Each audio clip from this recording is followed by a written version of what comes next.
Mahadev guys, તો આજે આપણે જવાનું હતું ભાવનગર, તો આપણે નીકળી ગયા જુનાગઢથી રેલવે સ્ટેશન.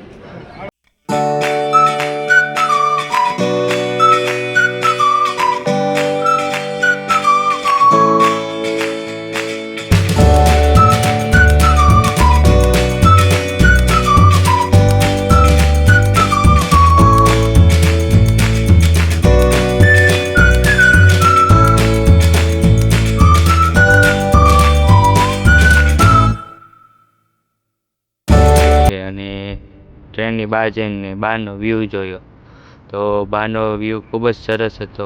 અને થોડી વારમાં બાજુમાંથી એક બીજી ટ્રેન આવી ગઈ. અહીંયા બીજી બાજુથી બીજી ટ્રેન આવી રહી છે. તો આ ટ્રેન જો તમે જોઈ શકો છો, બીજી ટ્રેન આવી રહી છે. જોઈ શકો છો, જો આ ટ્રેન આવી રહી છે.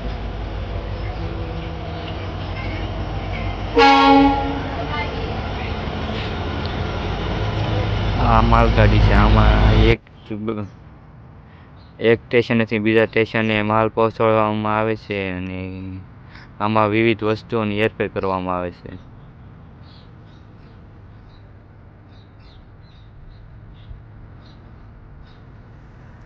આ ટ્રેન તો ખૂબ જ લાંબી લાગે છે.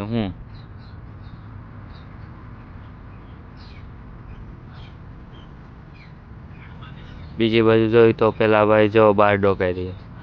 ત્યારબાદ આપણી ટ્રેન ઉપડી ગઈ ને આપણે નીકળી ગયા ભાવનગર જવા. તો ટ્રેનમાંથી જોયું આપણે બાજુની ઝૂંપડપટ્ટીઓ, જ્યાં લોકો રહે છે.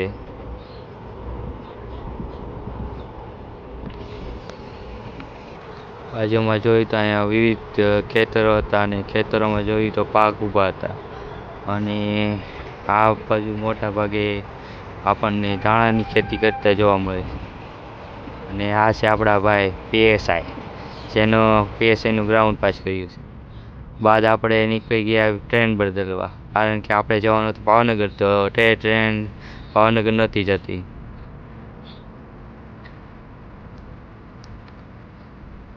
તો આપણે ચડી ગયા બીજી ટ્રેનમાં અને બેસી ગયા એમાં. અને બાજુમાં જોયું તો એક માલગાડી ઊભી હતી. આમાં ભરેલો હતો કોલસો, જે ઓસ્ટ્રેલિયાથી આવી રહ્યો હતો. ને ત્યારબાદ ભાઈ કે આપણે ડબ્બો બદલ્યો છે, આપણે બીજા ડબ્બામાં છે બેસવા ગયા. અને ટ્રેન ઉપડતી નહોતી, તો મેં મારી દીધો ધક્કો. અને ત્યારબાદ ટ્રેન ઉપડી ગઈ, તો જોયું તો પાટા પર બે કારીગર પાટા સરખા કરી રહ્યા હતા, એટલે કે રિપેર કરી રહ્યા હતા. ત્યારબાદ આગળ જોયું તો આ સફેદ જે દેખાઈ રહ્યું છે, તે ધાણાની ખેતી કરે છે, અને તે ધાણાનું ખેતર છે. ને આગળ જોયું તો આ ત્રણ બહેનો આપણને લાકડા લઈને જતી દેખાય છે. અને આ જો ખેતરમાં ગાય માતા સરે છે. તો અહીંયા પણ ગાયો જોવા મળે છે. ત્યારબાદ આપણે ટ્રેને પકડી લીધી સ્પીડ. કોઈ ટ્રેનની સ્પીડ અંદાજિત 100ની સ્પીડ હશે.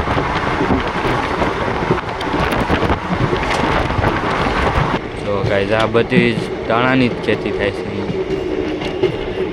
અને આ જે તમને સુકાઈ રહ્યું છે તે દેખાય છે, એ સાડલાના કલર થાય છે. આ સાડલાઓ બનાવતી ફેક્ટરીઓ છે અહીં. આ જો લાલ કલરની. આપણે આગળ વધ્યા તો અહીંયા ટ્રાફિક હતું, કારણ કે આપણી ટ્રેન આવવાની હતી, એટલે ઊભા હતા બધા. ત્યારબાદ આપણે પહોંચી ગયા જેતપુર, અને આ છે જેતપુરનું રેલવે સ્ટેશન. અને અહીંયાથી આપણે થોડાક લોકોને ભરી લીધા ડબ્બામાં.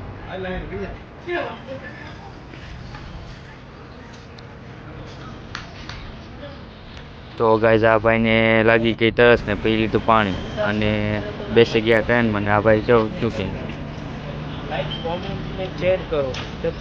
તો આ ભાઈએ તો કહી દીધો, તમે પણ લાઈક, શેર અને સબસ્ક્રાઈબ કરી નાખો. ને આ આવી ગયું વાવડીનું રેલવે સ્ટેશન. અને આ ભાઈને નીચે ઉતારીને આપણે નીકળી ગયા આગળ જવા.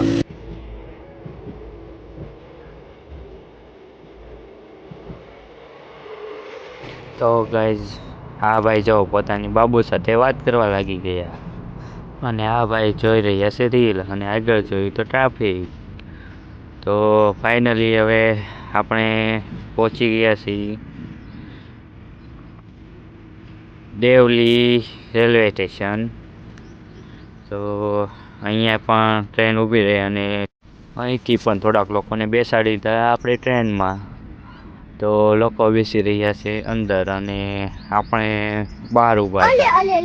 અને આ ભાઈ પાછા બાબુમાં લાગી ગયા.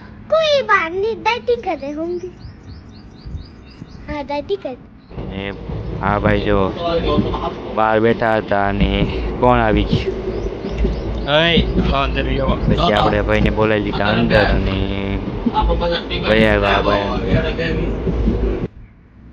તો ગાઈસ જો આ તમે જોઈ શકો છો આ છે ઢસાનું રેલવે સ્ટેશન. આપણે બહાર જઈને રેલવે સ્ટેશનની મુલાકાત કરી.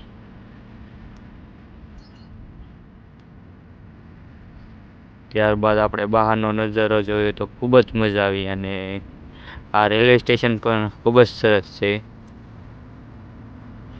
અને આપણી ટ્રેન ઉપડી ગઈ રવાના થવા અને જોઈ શકો છો તમે ટ્રેનની સ્પીડ કેટલી છે. તો અંદાજિત આ ટ્રેનની સ્પીડ લગભગ 80-90 છે.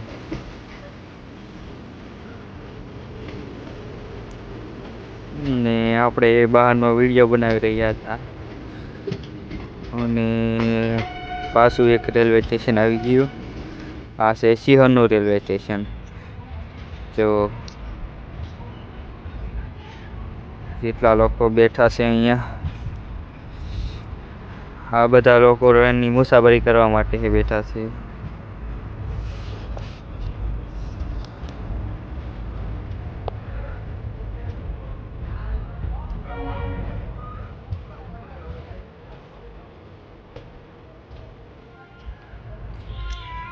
તો ગાઈઝ ફરી સિહોરથી આપણી ટ્રેન ઉપડી ગઈ અને આ ભાઈ આપણને કરે હાય.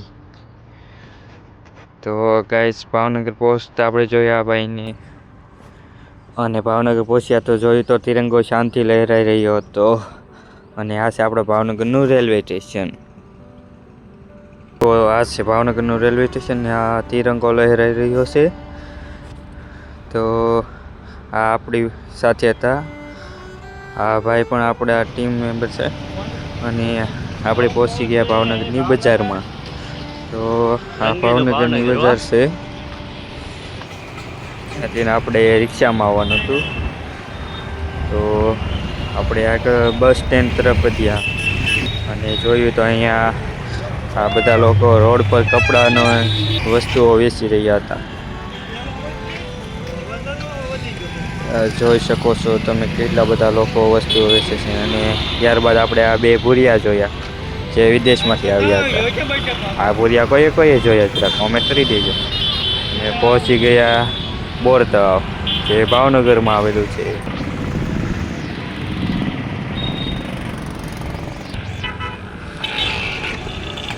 ત્યારબાદ આગળ વધ્યા તો આવી ગયું નવું સર્કલ અને ફાઇનલી આ ભાઈ જો આ ભાઈ કેવું કહે છે.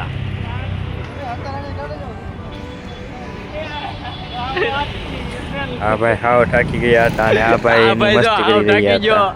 આ ભાઈ હાવ થાકી ગયો છે. તો ગાઈઝ આ કયું સર્કલ છે એ જરાક કોમેન્ટમાં લખી દેજો.